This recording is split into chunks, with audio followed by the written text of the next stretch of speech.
Hello and welcome friends. So today I'm going to try out this patra from Deep, and I always make it at home, but this time I wanted to try it. How does it taste and look? And this is what the instructions on how to cook them, and some nutritional facts, and ingredient list is right here.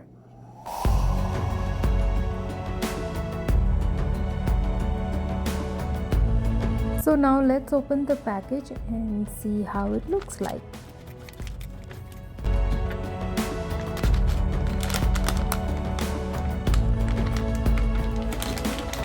So right from the package, as you can see, it has a lot of ice accumulated, and the patras are intact, like they are round, rolled.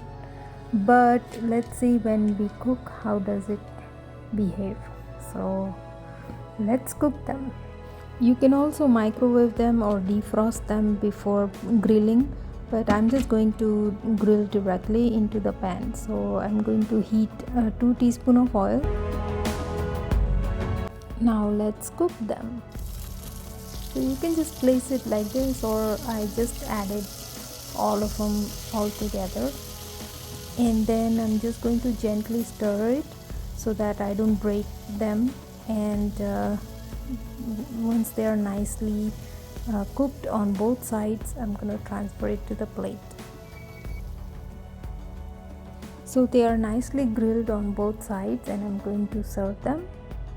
So here what it looks like. So it looks exactly like the picture on the package. So I give that 10 out of 10. Now let's garnish with some coriander, and then I'm going to taste it and see if it exactly tastes like the traditional patra. So yeah, it tastes nice. It has tangy and sweet flavor, and it is spicy, and it has a very good combination of all the spices. So yeah, it does taste like a traditional patra, and it can be a very good option if you're looking for an instant breakfast without the hassle of all the work. So yes, I recommend it, and I would like to try my other items that they offer. So I hope you find this review helpful. If you did, make sure to like this video, subscribe to my channel, and I'll see you guys next time. And yes, I did some broken pieces to the side, which I really like with save, and you can enjoy this with the tea. So see you guys next time.